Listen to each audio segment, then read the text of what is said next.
Hi guys, Ray here from City Fan TV, and I'm joined by the B in the Bang and the D in the Dong, Bernard Dineen. How you doing, Yes. Bernard? I think I'm on the moon today because there might be a slight delay, but Yeah, our apologies if there yeah. is. Bernard's miles away, but you're probably about 20 miles away from me, and I don't know Yeah. what the delay is. How you doing, mate? Had a good summer so far? Yeah, ruined a bit at weekend, obviously, with the old Community Shield, but apart from that, it's been fine. Good, good. We're going to get straight into this. No messing about today. We're going to talk about Benjamin Mendy.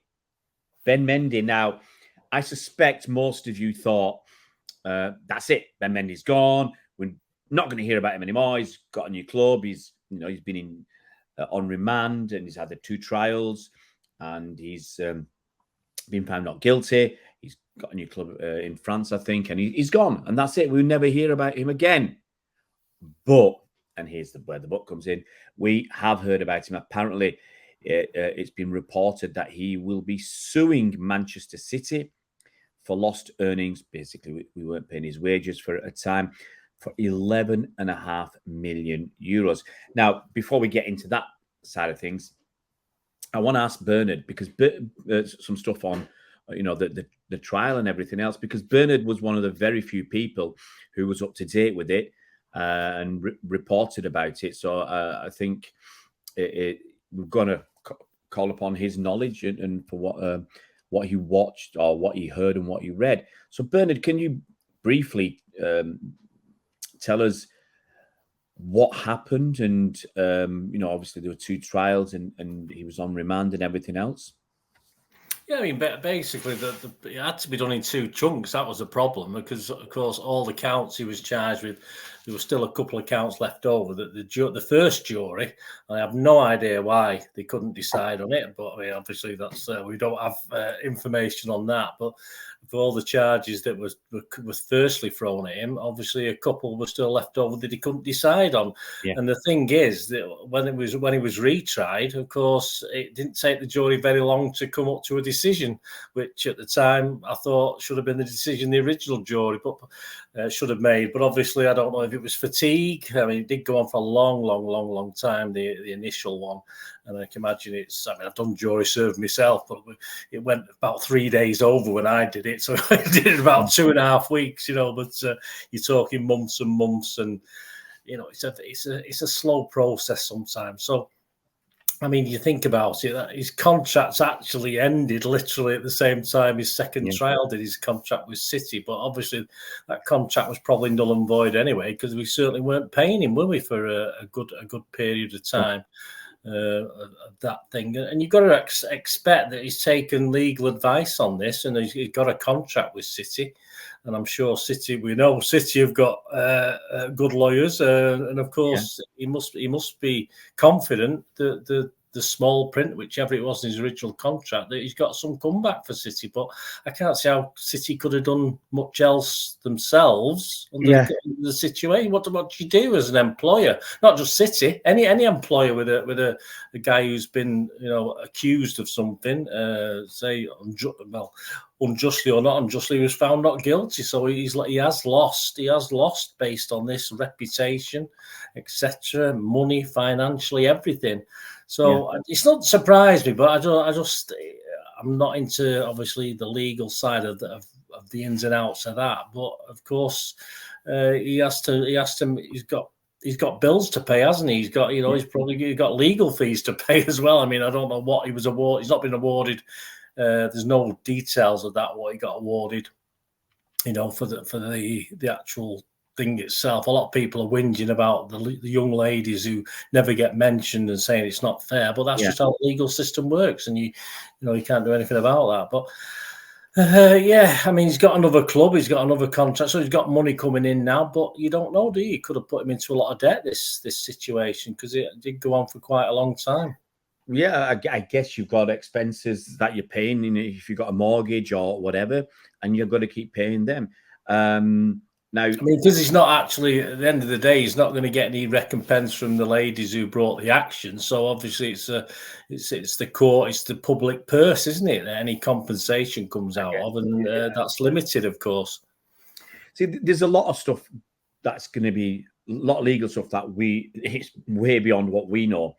But I think, I mean, it was reported in The Guardian, and I'll just read some of the stuff. So apparently Mendy wasn't paid between August 2021 and June 2023. Now, some fans say he should have been paid before that because he was crap. But anyway, that's... well, but we paid him for not playing half the time, so he should take that into account as well. But hey, there you go. But that's where he had the legal battles, the arrest, and he's apparently intending to claim it back. Now, there's some issues. Obviously, it depends on what's in his contract, and it depends on what the law is. Whether I think when he was charged, City was still paying him. I think at some point when he started going to court and he was on remand, they weren't paying him. Now, we're not going to go into the ins and outs of it, but there are going to be issues because one of the reasons he was on remand, he was actually in jail. He had he initially was out on bail, and then they locked him up because didn't he breach his bail conditions? Yeah, I mean, I think they were worried about the risk of what it was, even though he was a major profile, of course. Yeah. They were obviously that decision was made because of the seriousness of the charges as well, which came into it. All right, they've all been thrown out, but that came into it as well at that stage. But I think he'd done some stuff that was contrary to the bail conditions. And they just said, we're giving you bail. I mean, I'm not 100% clued up on this, but I think there was some of that. And there's lots of legalities because what's in the City contract? What does the law say? Does the law say, that you can fire somebody or not pay them because they're in court? And is that fair? Yeah, I mean, you look at other firms, and I mean, that people obviously look back, say teachers, for instance, teachers who are accused of certain things. I mean, they usually are suspended, but they usually are paid. I mean, you can get paid for that, right? It doesn't end up they don't get paid while they're looking into it. I'm not too sure. It's weird, isn't it? And as you say, it won't be just his contract. It'll be certain things in law that we don't know about as well, not just a matter of what's written. I mean, it could say, yes, we have the right to sack you at a minute's notice, but at the end of the day, it doesn't work like that, does it? Because there's still other legal obligations. See, there's also the issue, and again, we don't know about it. I'm going to give an analogy. When a manager gets fired, okay, sometimes they get their contract paid up, or they send on gardening leave, or whatever, and it might be that they'll get the next year's worth of wages paid, or whatever they've agreed. I find it very difficult to believe if you've got a 5-year contract and you're fired after 1 year, like David Moyes was at Man United. I think that was a 6-year contract. You're going to get paid up for the full 6 years. Here you go. You were getting, whatever, 5 million a year. Here's you get a proportion. You usually get, say you had 4 years left, you might get a couple of years or something like that. So, but I don't think they're going to say, here's all the money. But what happens is, if you take another job, then they can stop paying you because or they might still pay you something because if he was on 5 million a year and his next job's 2 million a year, they might still pay some of that difference. And so sometimes you see some managers who don't get back into work too quickly because they're still getting paid. I'm not going to mention any names because you have a holiday. Right? Why not? No.